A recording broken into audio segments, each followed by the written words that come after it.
Orient bell tiles studio से आप देख रहे हैं एबीपी न्यूज।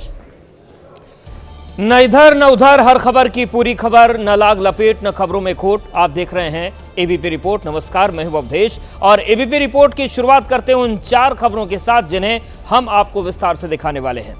पहली बड़ी खबर यह है कि बिहार में सड़क के किनारे वीवीपैट से निकली पर्चियां मिली। समस्तीपुर के सराय रंजन की घटना है। आरजेडी ने सवाल उठाए हैं। चुनाव आयोग ने कहा है कि ये पर्चियां मॉक पोल की रही होंगी। लापरवाही बरतने वाले एआरओ निलंबित किए गए। पूरी खबर आपको विस्तार से बताएंगे। दूसरी बड़ी खबर यह है कि पहले चरण के मतदान पर पीएम मोदी ने कहा है कि महागठबंधन को लगा 65 वोल्ट का झटका। शाह ने घुसपैठिया वाला वार किया है। उन्होंने कहा कि घुसपैठियों को राहुल बचा रहे हैं और चुन चुन कर उनको हम निकालेंगे। इस पूरी राजनीति की खबर भी आपको बताएंगे। तीसरी बड़ी खबर, तेजस्वी से लेकर प्रियंका गांधी वाड्रा का भी धुआंधार चुनाव प्रचार चल रहा है। तेजस्वी ने कहा है कि बाहरी के आगे झुकेंगे नहीं वाला बिहार। प्रियंका ने वोट चोरी का मुद्दा उठाया। आरोपों पर राजनाथ सिंह का सवाल सामने आया है। उन्होंने पूछा है कि आखिर चुनाव आयोग में वोट चोरी की लिखित शिकायत क्यों नहीं दी।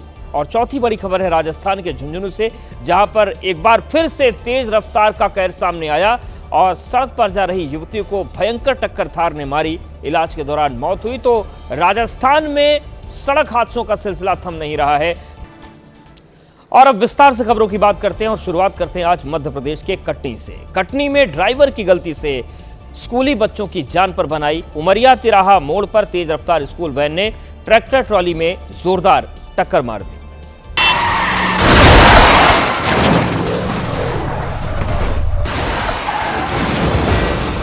हादसा इतना भीषण था कि कुछ दूर जाने के बाद स्कूल वैन वहीं खड़ी हो गई।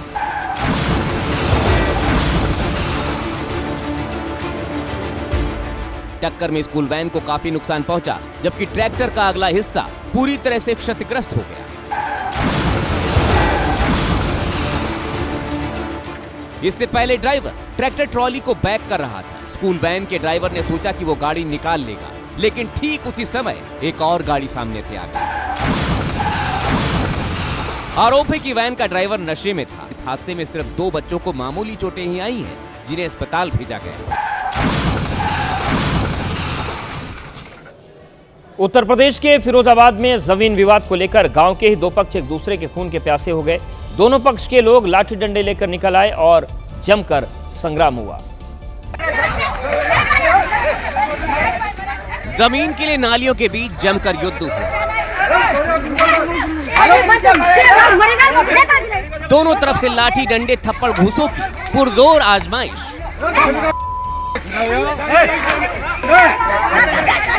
किसी ने बाल पकड़कर खींचा तो किसी ने गर्दन मरोड़। कोई नाली में गिरा गिरा कर मार रहा था तो कोई छाती पर चढ़कर दे मुक्का बरसा रहा था।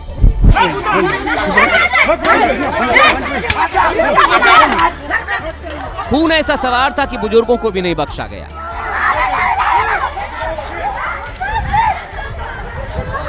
फ्रंट फुट पर पुरुष थे तो बैकअप में महिलाएं थीं। किसी का सिर फट गया तो किसी के हाथ पैर सूज गए। लेकिन यह खूनी संघर्ष घंटों तक चलता रहा।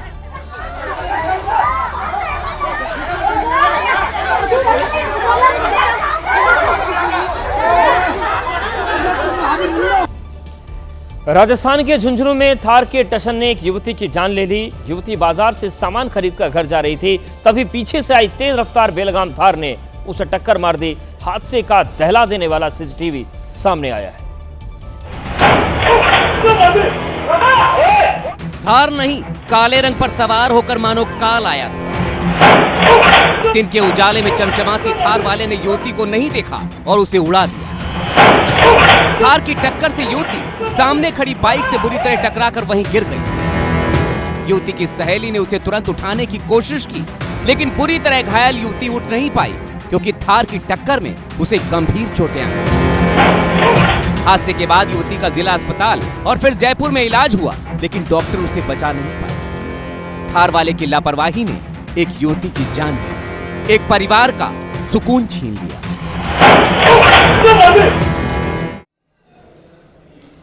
बिहार विधानसभा चुनाव के दूसरे चरण का चुनाव प्रचार अंतिम दौर में है। इस चरण में 20 जिलों की 122 सीटों पर 1302 उम्मीदवार मैदान में हैं। इस बीच महागठबंधन से मुख्यमंत्री पद के उम्मीदवार तेजस्वी यादव का धुआंधार प्रचार भी जारी है। आज तेजस्वी ने बिहार के अलग अलग जिलों में 18 से ज्यादा जनसभाओं को संबोधित किया और एनडीए पर जमकर हल्ला बोला। नवादा की एक जनसभा में तेजस्वी ने पीएम मोदी को बाहरी बताकर हमला किया। तो ये 4 जिलों की तस्वीरें आपको दिखा रहे हैं। 18 जनसभाएं आज तेजस्वी की हुई हैं। तेजस्वी ने आरोप लगाया है कि उन्हें रोकने के लिए पीएम मोदी ने 30-30 हेलीकॉप्टर पीछे लगाए हैं। आप लोग तो देख ही रहे हैं कि अपने हेलीकॉप्टर को तरक्कर बना दिए। हमारे एक हेलीकॉप्टर को रोकने के लिए मोदी जी 30-30 हेलीकॉप्टर पीछे किए हुए हैं, लेकिन उस 30 हेलीकॉप्टरों से बाहर के लोग आ रहे हैं जिनको बिहार से कोई मतलब नहीं है। तेजस्वी ने दावा किया कि वो सिर्फ 20 महीनों में बिहार को बदल कर रख देंगे। हमको केवल 20 महीना दीजिए, जो 20 साल में नहीं हुआ तेजस्वी उसको 20 महीने में करके दिखाएगा। तेजस्वी की उम्र कच्ची है पर जुबान पक्की है। ये पहली बार था जब तेजस्वी यादव ने नवादा के 5 विधानसभाओं को एक साथ संबोधित किया। भीड़ को देखकर तेजस्वी भी गदगद हो उठे। बिहार में दूसरे और आखिरी चरण के चुनाव के लिए पीएम मोदी ने सीतामढ़ी और बेतिया में हुंकार भरी। दोनों ही रैलियों में पीएम मोदी ने जंगल राज के बहाने महागठबंधन पर हमला बोला। सीतामढ़ी की रैली में प्रधानमंत्री ने आरजेडी पर सीधा वार करते हुए कहा कि उनके नेता बच्चों को रंगदार बनाना चाहते हैं। क्या हम हमारे बच्चों को रंगदार बनने देंगे? क्या रंगदार बनाने वालों को जीतने देंगे? बिहार का बच्चा रंगदार नहीं बन सकता। तो वहीं पहले चरण में बम्पर वोटिंग का जिक्र करते हुए उन्होंने दावा किया कि इससे महागठबंधन को बड़ा झटका लगा। पहले चरण में जंगल राज वालों को 65 वोल्ट का झटका लगा है। सीतामढ़ी के बाद पीएम ने बेतिया में भी सभा को संबोधित किया, जहां उन्होंने कहा कि एनडीए ही बिहार को आगे बढ़ा सकता है। नहीं चाहिए कट्टा सरकार फिर एक बार। पीएम ने बिहार में एनडीए की जीत का दावा किया और कहा कि मतगणना के बाद बनने वाली एनडीए सरकार के शपथ ग्रहण में शामिल होने के लिए वो खुद जरूर आएंगे। दूसरे चरण के चुनाव के लिए प्रचार के दौरान तेजप्रताप यादव एक सभा में हरा गमछा देखकर भड़क गए। तेजप्रताप गया जी में जनशक्ति जनता दल के प्रत्याशी के पक्ष में सभा करने के लिए पहुंचे थे। इस बीच सभा में हरा गमछा पहने एक युवक को देखकर तेजप्रताप यादव गुस्से में आ गए। देखिए का पार्टी का यहाँ हरा वाला देखिए हरा पार्टी, यही सब पार्टियां वाला हमको बाहर किया घर वाला। उतारो गमछा, उतारो इस गमछा को। तेजप्रताप ने साफ कहा कि यहाँ हरा गमछा नहीं, पीला गमछा चलेगा। गमछा उतारो, यहाँ उतारिए, यहाँ जनशक्ति जनता दल का उतारिए गमछा, उतारिए, नहीं तो सिपाही उतार देगा इसको। उतारिए हरा गमछा, यहाँ हरा गमछा नहीं चलेगा, कृष्ण भगवान का पीला गमछा चलेगा। इतना ही नहीं, जब उस शख्स ने गमछा नहीं हटाया तो मंच से ही तेजप्रताप यादव ने सिपाही को गमछा उतारने का आदेश दिया। हटाते हो कि नहीं हटा रहे? सिपाही पकड़ो तो उसको, पकड़ो उसको। तेजप्रताप ने आगे कहा कि उनकी सभा में जयचंद की पार्टी वाले कई बहुरूपिये घूम रहे हैं। दूसरे चरण के रण से पहले नेताओं के बीच जमकर वार पलटवार हो रहा है। आज बिहार में जनसभा के दौरान अखिलेश और प्रियंका ने अलग अलग मुद्दों पर एनडीए सरकार को घेरा। पूर्णिया की रैली के दौरान अखिलेश यादव ने दावा किया कि 11 तारीख के बाद बीजेपी मैदान से साफ हो जाएगी। हमारे यहाँ कहावत है 1 पे 1 11 और 9 2 11। 11 तारीख के बाद भारतीय जनता पार्टी 9 2 11 बिहार से होने जा रही है। इधर प्रियंका ने भागलपुर की जनसभा में एनडीए पर जनता को घूस देने का आरोप लगाया। ये जो 10,000 रुपए का घूस देने की कोशिश कर रहे हैं ना, ले लो, पैसे ले लो, 10,000 रुपए ले लो, लेकिन अपना वोट मत दो बहनों। मोदी जी समझते हैं कि आपको झूठे वादे देकर आपको 10,000 रुपए पकड़ाकर वोट ले लेंगे आपका। मोदी जी सोचते हैं कि 20 सालों से इनकी सरकार चली है, बिहार में महिलाओं के लिए कुछ नहीं किया। प्रियंका ने बिहार में पेपर लीक का भी मुद्दा उठाया और एनडीए पर छात्रों का भविष्य बर्बाद करने का आरोप लगाया। मध्य प्रदेश के श्योपुर जिले से सिस्टम की पोल खोलती एक शर्मनाक तस्वीर सामने आई है। विजयपुर ब्लॉक के हुल्लुरपुर गांव में सरकारी प्राथमिक स्कूल में बच्चों को थाली की जगह कागज के टुकड़ों पर मिड डे मील परोस दिया गया। वीडियो में आप देख पाएंगे कि बच्चे जमीन पर बैठकर कागज के टुकड़ों पर मिड डे मील खा रहे हैं। इस शर्मनाक घटना को कुछ ग्रामीणों ने अपने मोबाइल फोन पर रिकॉर्ड कर लिया और वीडियो वायरल हुआ। तब अधिकारियों ने एक्शन भी लिया। जिला शिक्षा अधिकारी एमएल गर्ग ने हुल्लुरपुर स्कूल के प्रभारी को निलंबित कर दिया है। तो आप देखिए, ये जो बच्चे हैं बैठे हुए हैं और अखबार की जो कतरन है उस पर इन्हें खाना परोसा गया है। हालांकि थाली की जगह अखबार के ऊपर रखकर मिड डे मील खाते बच्चों का वीडियो सामने आया तो इसमें सियासत भी गर्मा गई, क्योंकि खुद राहुल गांधी ने सोशल मीडिया पर पोस्ट किया। तो राहुल गांधी ने यह पोस्ट लिखा है और उन्होंने लिखा कि जब से बच्चों को अखबार में मिड डे मील खाते देखा है, दिल टूट गया है। इन बच्चों पर देश का भविष्य टिका है, लेकिन इन बच्चों को थाली तक नसीब नहीं हो रही है और उसके बाद से अब राजनीति गरमा रही है और मध्य प्रदेश से भी बयानबाजियों का दौर शुरू हो गया है।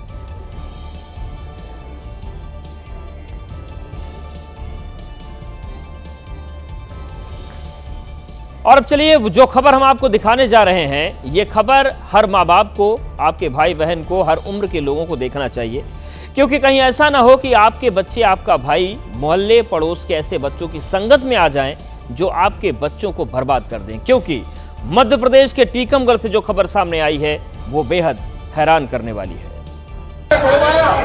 मध्य प्रदेश के टीकमगढ़ से ब्लैकमेलिंग का अनोखा मामला सामने आया है। यहाँ कुछ बिगड़े लड़के अमीर परिवार के बच्चों से पहले दोस्ती करते थे, फिर उन्हें महंगे शौक लगवाते थे, फिर नशे की लत में झोंककर पैसों की उगाही करते थे। जो पैसे दे देता था तो ठीक है, लेकिन जो नहीं दे पाता था उसके साथ ही लड़के मारपीट करते थे। ये व्हाट्सएप चैट देखिए। इन लफंगों ने अमीर घर के बच्चों को डरा कर पैसे मांगे तो बच्चे ने 3000 रुपए देने का वादा किया। एक और चैट देखिए। लफंगे एक बच्चे से कह रहे हैं कि आज 15,000 चाहिए, तो जवाब में बच्चा लिख रहा है कि कल दे दूंगा। खबर तो यहाँ तक मिल रही है कि इन लफंगों के डर से कई बच्चों ने अपने घर में चोरी की और माँ बाप के गहनों तक इन लफंगों को दे दिए। लेकिन हैरानी की बात यह है इस मामले में कि इन लफंगों का पर्दाफाश तो हो गया, लेकिन आरोप है कि पुलिस अब तक कार्रवाई नहीं कर रही है। इसके पीछे एक वजह है और वजह यह है कि इन लफंगों का जो सरगना है वो एक पुलिस वाले का ही बेटा बताया जा रहा है। पीड़ित परिजन थाने में रो रो कर ब्लैकमेलर्स के खिलाफ कार्रवाई की मांग कर रहे हैं। आपने कुछ नहीं किया, आपको पूछना चाहिए था उस तरीके से। पुलिस के ढुलमुल रवैये से परिजनों में गुस्सा है। परिजन आरोप लगा रहे हैं कि आरोपियों को पुलिस बचा रही है। काफी दबाव के बाद पुलिस ने ब्लैकमेलिंग गिरोह के 2 नाबालिग लड़कों को गिरफ्तार कर लिया है। प्रथम दृष्टया जिन बच्चों ने कंप्लेन की है, इसके आधार विवेचना आगे बढ़ेगी। हालांकि परिजन पुलिस की कार्रवाई से अभी खुश नहीं है। तो चलिए मध्य प्रदेश की इस अनोखी पुलिसिंग के बाद मेरठ की बात कर लेते हैं। मेरठ के हस्तिनापुर थाना क्षेत्र में बीती रात हुई वारदात से लोग सहम गए। मामला पाली गांव का है। यहां पर देर रात ग्राम प्रधान के भाई के घर के सामने कुछ युवकों ने ताबड़तोड़ फायरिंग की। रात के अंधेरे में गाड़ी से सकरी गली में दाखिल हुए बदमाशों ने उतरते ही गोलियां चला दी। 1, 2, 3, 4 बदमाशों ने एक के बाद इतने फायर दागे कि पूरा गांव गोलियों की तड़तड़ाहट से थर्रा उठा। और खौफ ऐसा कि बदमाश हवा में गोलियां दागते रहे, लेकिन किसी की हिम्मत नहीं हुई कि वो बाहर आकर बदमाशों को रोके। वहीं कुछ देर फायरिंग के बाद बदमाश गाड़ी में बैठकर फरार हो गए। ये फायरिंग पाली गांव के प्रधान लोकेंद्र के भाई के घर पर की गई। फिलहाल इस मामले में पुलिस ने अज्ञात के खिलाफ केस दर्ज किया है। हैदराबाद में एक ऑटो ड्राइवर पर प्यार का ऐसा नशा चढ़ा कि उसने न तो अपनी जान की परवाह की और न ही दूसरों की। उसने फुल स्पीड से दौड़ते हुए ऑटो में ही इश्क फरमाना शुरू कर दिया, जिसकी तस्वीरें सोशल मीडिया पर वायरल हो गईं। इन तस्वीरों में सड़क पर तेजी से दौड़ रहे ऑटो में दोनों खुल्ला इश्क करते दिखाई दिए। युवक तेजी से ऑटो दौड़ा रहा था, जबकि गोद में बैठी लड़की उससे चिपकी हुई। ऑटो में पिछली सीट पर भी एक शख्स बैठा हुआ था, लेकिन इससे उस पर कोई फर्क नहीं पड़ रहा था। सोशल मीडिया पर वायरल वीडियो पर लोगों ने नाराजगी जताई है। इसके बाद पुलिस अब दोनों के खिलाफ कार्रवाई की तैयारी में है। बनारस रेलवे स्टेशन पर उस वक्त भारी हंगामा हो गया जब बीजेपी विधायक सौरभ श्रीवास्तव रेलवे पुलिस से भिड़ गए। बताया गया कि रेलवे पुलिस ने स्टेशन परिसर में कार खड़ा करने से मना किया था।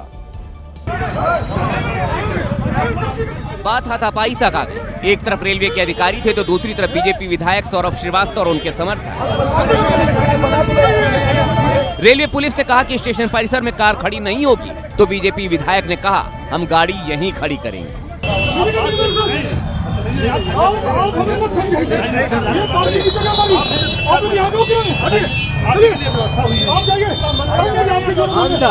जानकारी के मुताबिक रेलवे पुलिस के एक अधिकारी ने विधायक सौरभ श्रीवास्तव को धक्का दिया था,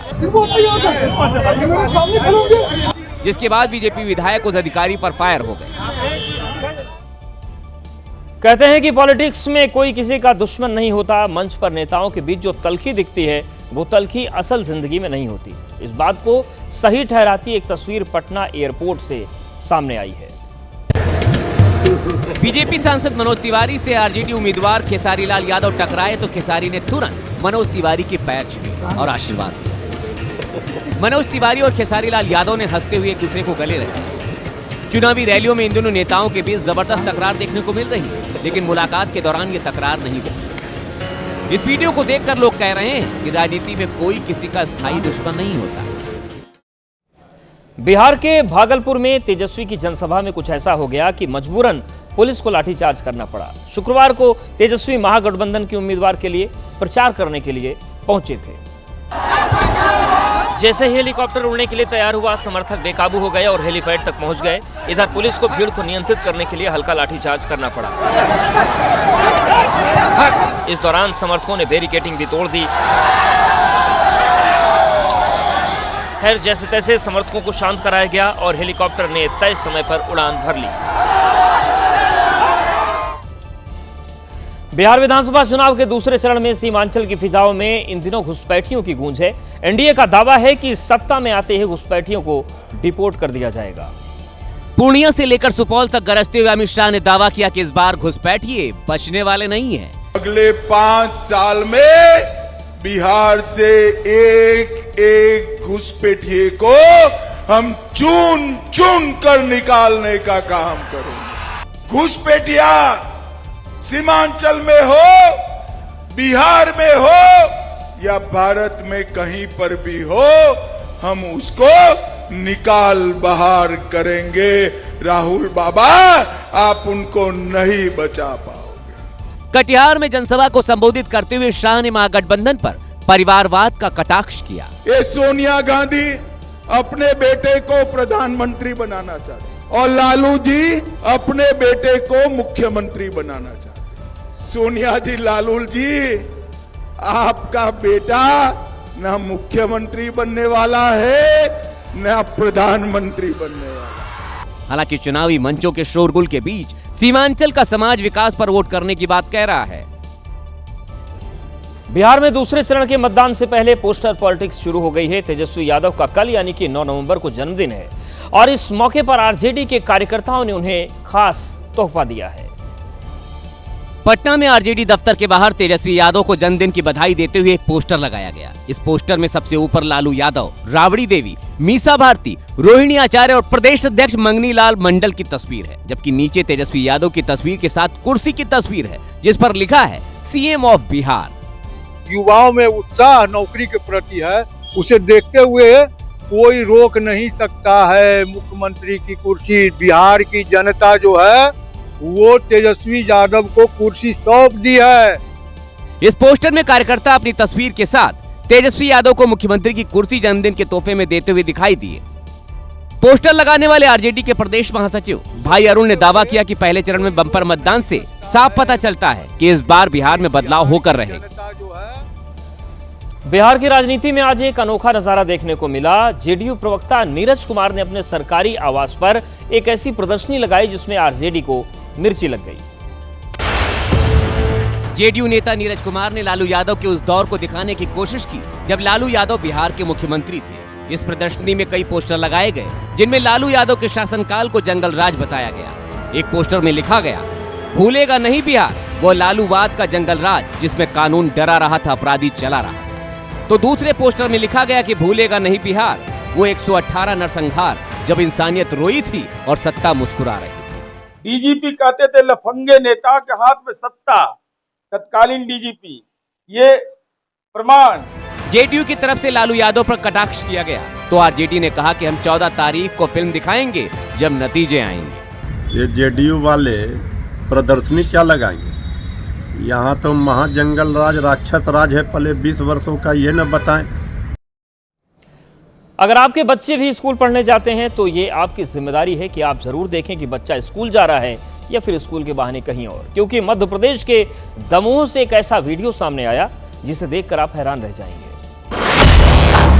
छात्र स्कूल ड्रेस पहने हैं, पीठ पर स्कूल का बैग है, लेकिन कॉपी किताब खरीदने की उम्र में ये छात्र शराब खरीदने जा रहा है। छात्र ठेके पर पहुंचा, ब्रांड का नेम बताया और ठेके पर मौजूद एक व्यक्ति हंसते हुए उसे बोतल थमा देता है। लोग टोकते हैं तो ये कहता है, भैया हम तो धंधा लेकर बैठे हैं, छात्र हो या फिर कोई और, भेद नहीं करते।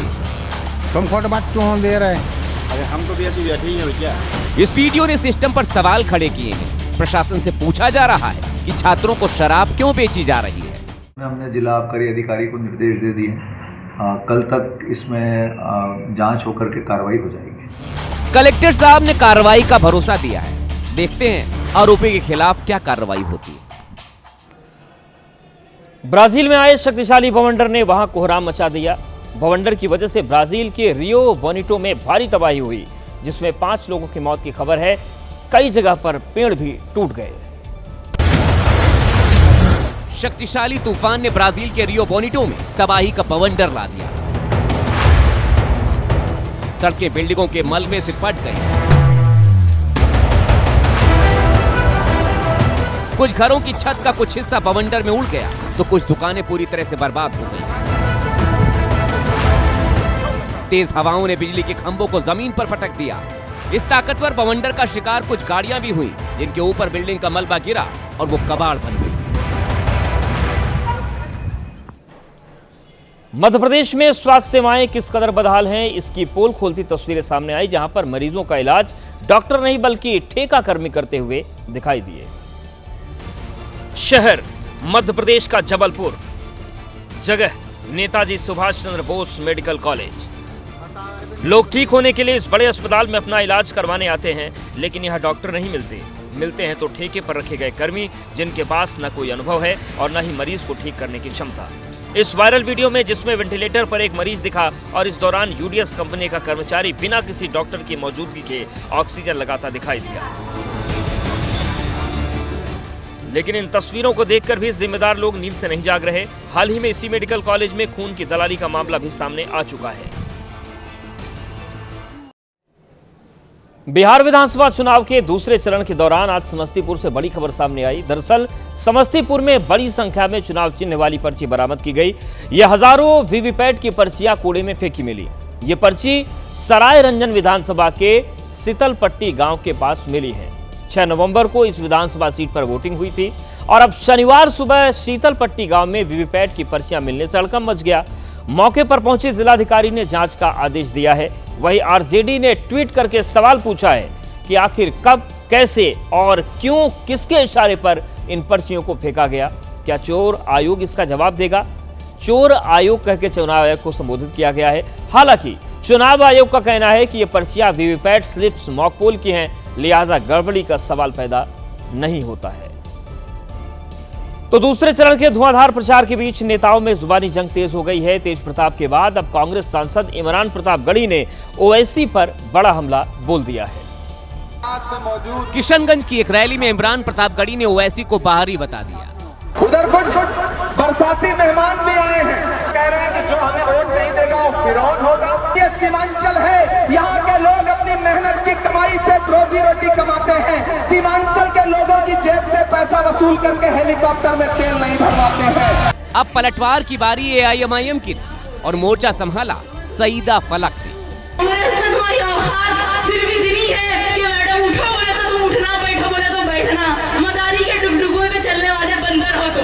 साल 2020 के चुनाव में सीमांचल से ओवैसी के 5 उम्मीदवार जीते थे। इस बार पार्टी 15 सीटों पर किस्मत आजमा रही है। पहले चरण का मतदान के बाद अब आरजेडी ने सोशल मीडिया पर एक वीडियो पोस्ट किया है, जिसमें उसने वैशाली जिले के हाजीपुर में स्थित स्ट्रांग रूम में गड़बड़ी का आरोप लगाया है।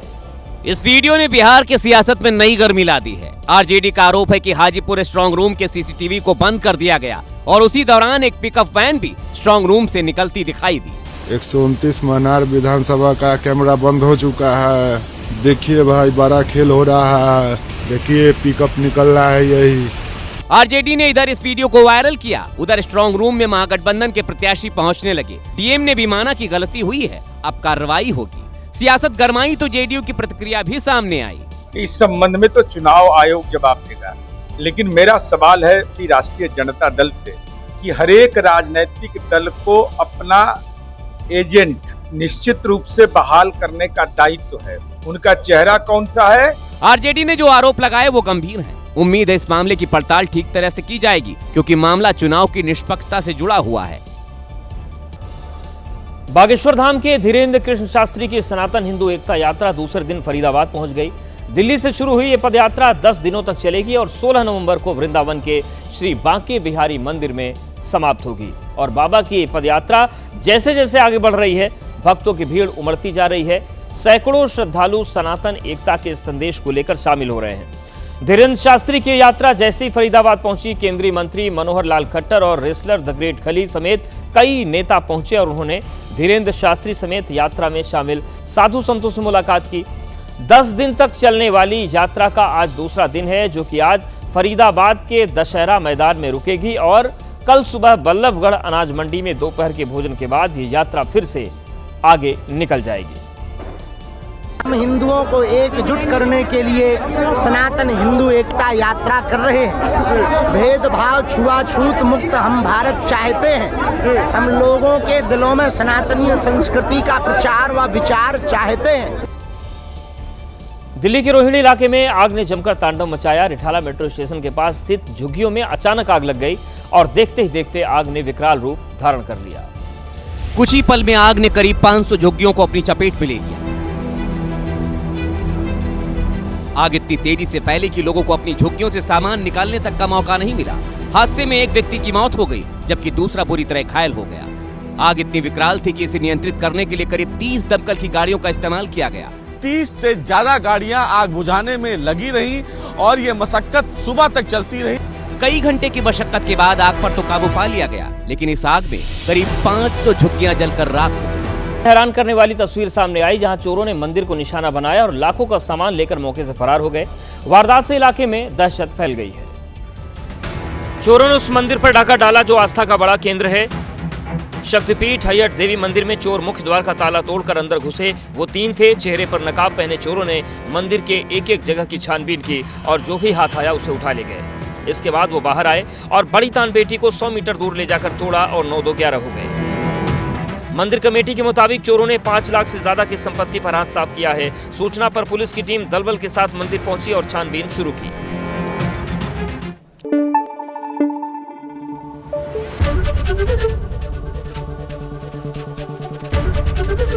एबीपी न्यूज आपको रखे आगे।